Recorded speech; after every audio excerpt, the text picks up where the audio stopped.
Model jets can now fly with real working turbine jet engines. Model aviation regulations limit flight speed to 200 miles an hour, although model jets are capable of flying over 300 miles an hour.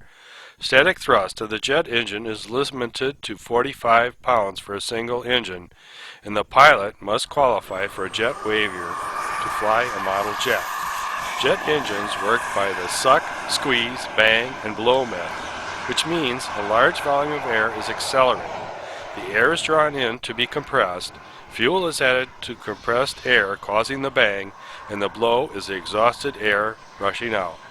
Many turbine-powered jet models closely resemble full-size jet aircraft in appearance and have retractable landing gear and brakes. The price tag for such sophisticated models is steep, with a total investment of $10,000 not uncommon.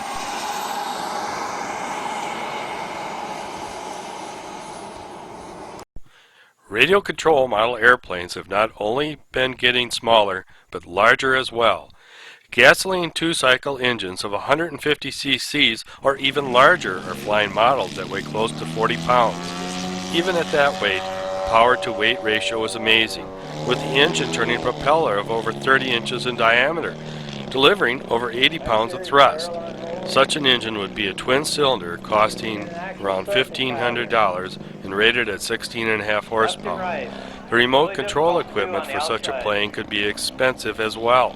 Multiple servos are connected to each control surface. The rudder alone could take 4 servos. Total servo count for a plane could be 15 servos. Total cost for everything would be several $1,000s. Airplanes of this type often resemble full-scale aircraft and are around 40% the size of the full-scale plane. This results in a model plane with a 120-inch wingspan or even larger. Total cost for plane, radio, and equipment and engine could be $5,000 or more.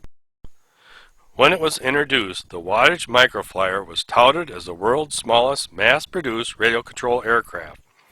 Normally, very small radio equipment is expensive, so $39.95 for a ready-to-fly airplane was a bargain.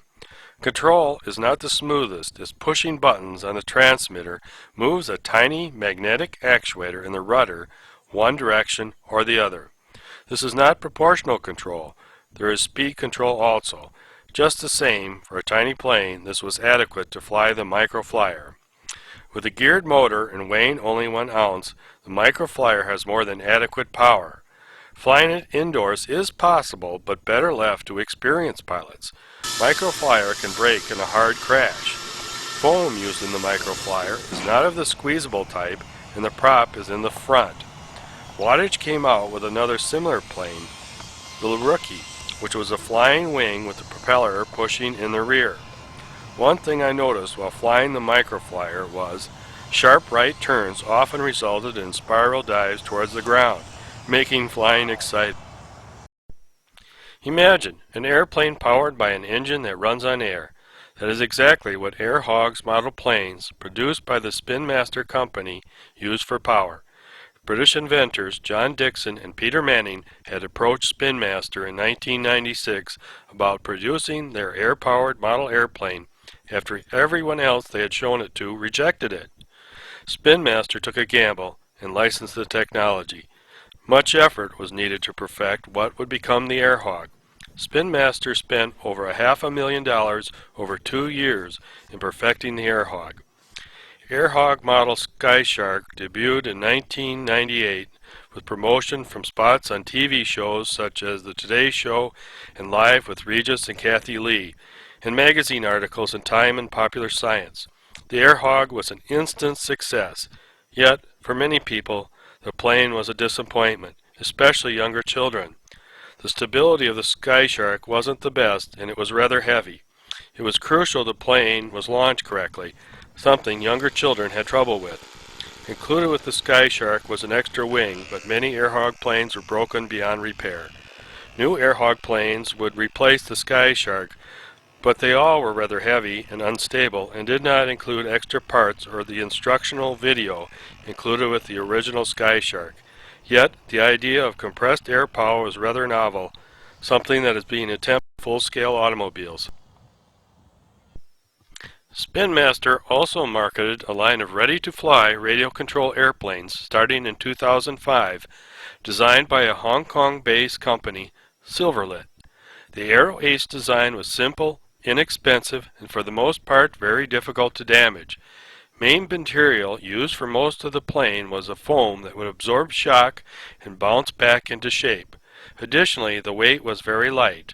Propellers were positioned way back in the airplane so that the propellers or motors were not likely damaged in a crash, a common problem with the propeller in front. Remote control for the Aero Ace was simple and light. Two electric motors powering the plane would vary in thrust, causing the plane to turn opposite to where more thrust had been applied. More thrust to both motors and the plane would climb. This simple setup required no servos, actuators, or control linkage.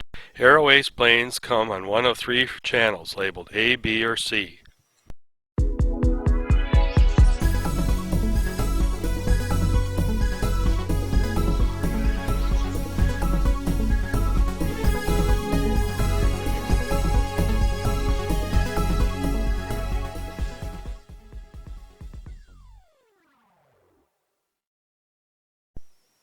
The Park Zone Cessna Centurion comes with the amazing spread spectrum radio technology, which solves one of the biggest worries in flying radio control airplanes, having your airplane shot down by another transmitter on the same radio frequency.